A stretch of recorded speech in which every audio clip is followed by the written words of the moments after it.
Hello students, welcome to my channel harmony of languages. और हमारा already English course चल रहा था हिंदी में, और इसके अंदर आपने हिंदी के साथ साथ इसको सीखना है, इंग्लिश को। ठीक है। सो इस चैनल की स्पेशलिटी क्या है कि इसके अंदर आप अलग अलग लैंग्वेजेस सीखने वाले हैं, और इससे पहले मैंने फ्रेंच की भी कुछ वीडियोस डाली हुई हैं, आप वो भी देख सकते हैं।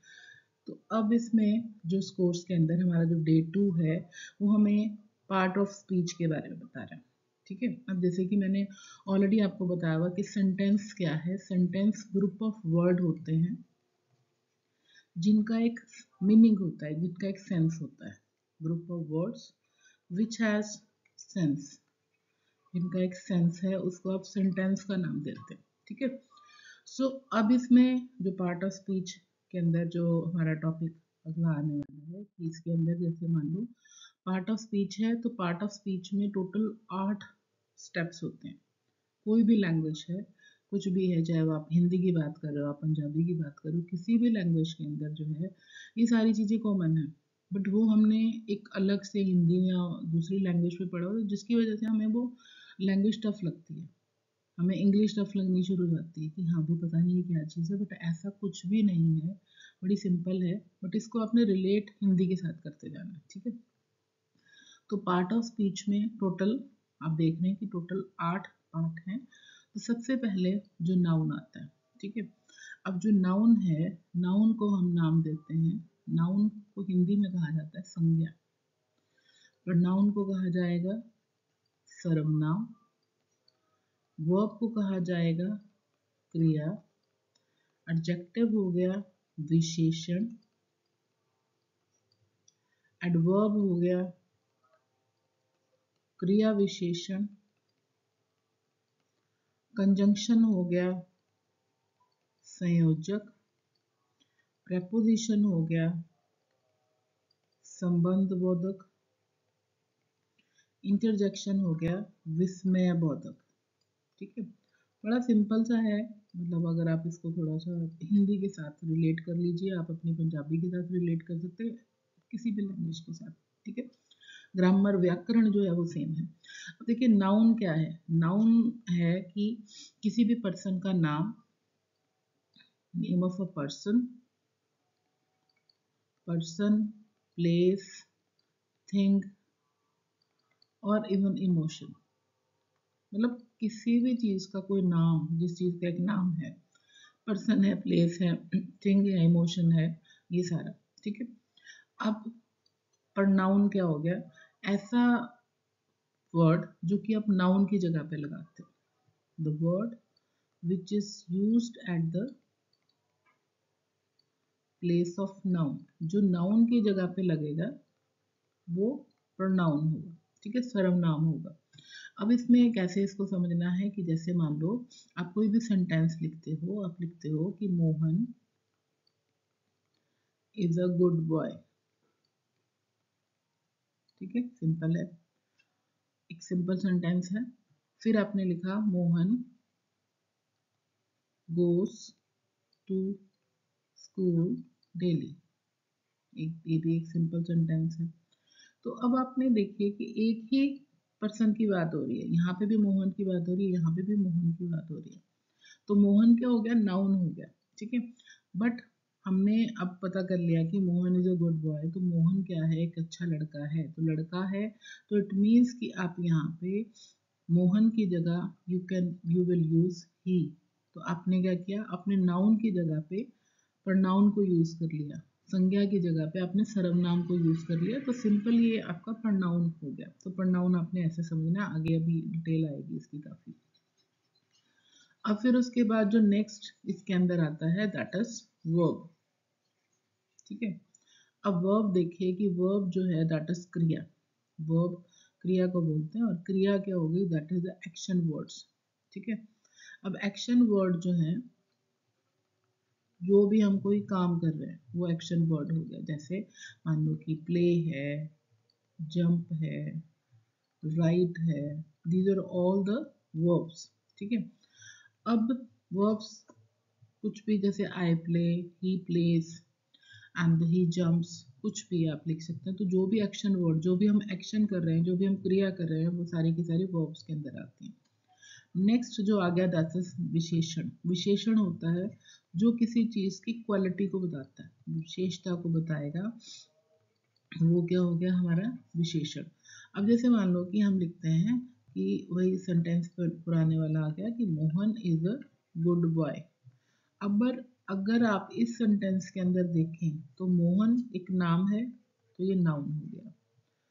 बॉय जो है वो एक जाति को रिप्रेजेंट कर रहा है, लड़का, तो ये कॉमन नाउन हो गया। ये अभी हम कॉमन नाउन क्या है ये हम नेक्स्ट वीडियो के अंदर पढ़ने वाले हैं। अब यहाँ पे जो है गुड है ना, तो अगर अब सिंपल भी एक सेंटेंस बन जाता था कि Mohan is a boy, but अगर आपने यहाँ पे गुड लगा दिया तो दैट मीन्स कि वो आप उसकी एडजेक्टिव को बता रहे हैं, आप उसकी विशेषता को बता रहे हैं, तो वो हो गया आपका विशेषण। कि यहाँ पे मोहन की विशेषता क्या है कि वो गुड है, तो ये विशेषण हो गया। ठीक है, सिंपल है ये। देन हम उसके बाद करेंगे क्रिया विशेषण। अब देखिए नाम से ही पता चल रहा है क्रिया विशेषण, तो क्रिया विशेषण जो है मतलब जो किसी के काम की विशेषता को बता रहा है। अब जैसे मान लो कि यहाँ पे सिंपल क्रिया से हम लिखते हैं, जैसे ही राइट्स, वह लिखता है। ठीक है, सिंपल है, वह लिखता है। बट अगर हमने यहाँ पे लिख दिया ही राइट्स नीटली, तो क्या हो गया, वह साफ साफ लिखता है, मतलब सफाई से लिखता है, तो ये हो गया। ही वॉक्स स्लोली। ठीक है, तो यहाँ पे उसके चलने की विशेषता को बताया जा रहा है, तो ही वॉक्स स्लोली। तो हमेशा एडवर्ब की पहचान क्या होगी कि उसके पीछे एल वाई लग जाएगा। ठीक है, सिंपल है, एडवर्ब हो गया। देन हम उसके बाद जो नेक्स्ट पार्ट इसका है वो हम करने वाले हैं कंजंक्शन। अब देखिए कंजंक्शन का जो मीनिंग आपको दिख रहा है दैट इज संयोजक। ठीक है, संयोजक का मतलब होता है किसी चीज को जोड़ना।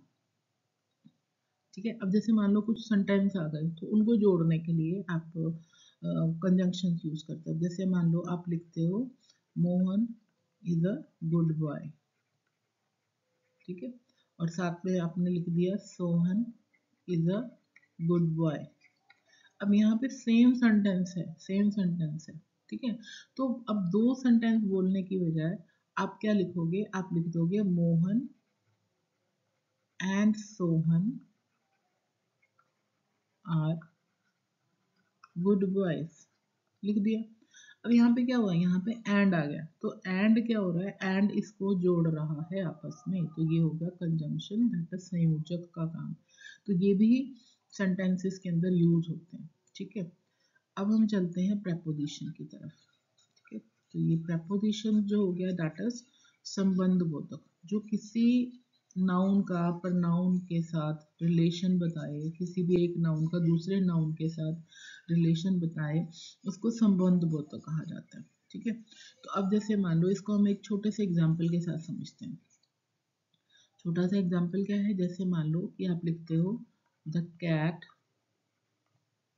Is on the mat. Simple है कि कैट जो है वो मैट के ऊपर है। ठीक है, अब मान लो कि आपने इस ऑन को नहीं लगाया। ठीक है, मोस्ट ऑफ द टाइम बच्चे यही मिस्टेक्स करते हैं, इन्हीं इसी चीज़ों की मिस्टेक्स होती हैं। तो आपने लिख दिया the cat is the mat, ये कैट मैट थोड़ी ना है।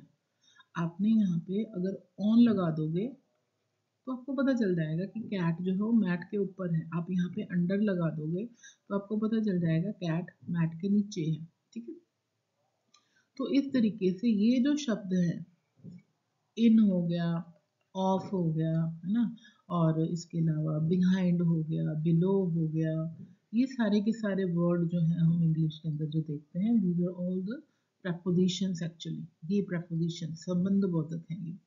तो मोस्ट ऑफ द टाइम मैंने जो बच्चों की मिस्टेक्स देखी हैं वो इसी के ऊपर देखी हैं कि उनको कई बार ये पता नहीं चलता इन कहाँ लगाना है, ऑफ कहाँ लगाना है, ऑन कहाँ लगाना है। उनका जहाँ पे जो दिल किया उठा के वो चुपचाप लगा देते हैं। बट उससे क्या होता है बेटा, उससे पूरा का पूरा जो सेंटेंस है वो हमारा डिस्टर्ब हो जाता है, यहाँ आप कह लो कि सेंस ही खत्म हो जाती है उसकी। तो इसलिए ये जो प्रपोजिशंस हैं that is very very important. जब भी आपको इसको यूज करना है तो you have to be very careful कि क्या लगाना है मुझे यहाँ पे। ऐसे नहीं कुछ भी जब दिल किया तो कुछ भी जाके लगा दिया कि ये बड़ा सुंदर लग रहा है, ऐसा कुछ नहीं है। आपके हिसाब से नहीं चलना, आपको चीज़ें पढ़नी पड़ेंगी, ठीक है। इसलिए ये जो टॉपिक है that is very very important. चलिए अब हम बात करते हैं आगे इंटरजेक्शन की। अब इंटरजेक्शन जो हो गया, इंटरजेक्शन के अंदर विस्मय बोधक। विस्मय का मतलब जैसे किसी चीज़ का एकदम से आप ये कह लो कि हैरान हो जाओ किसी चीज़ को देख कर, जैसे आप कहते हो वाओ, है ना। अब वाओ जो है, आप ऐसे एक्सप्लेनेशन मार्क आप इसके साथ लगा देते हो, तो वाओ जो है वो रिप्रेजेंट कर रहा है किसी खुशी को, तो we have won the match, कि हम मैच जीत गए, ठीक है।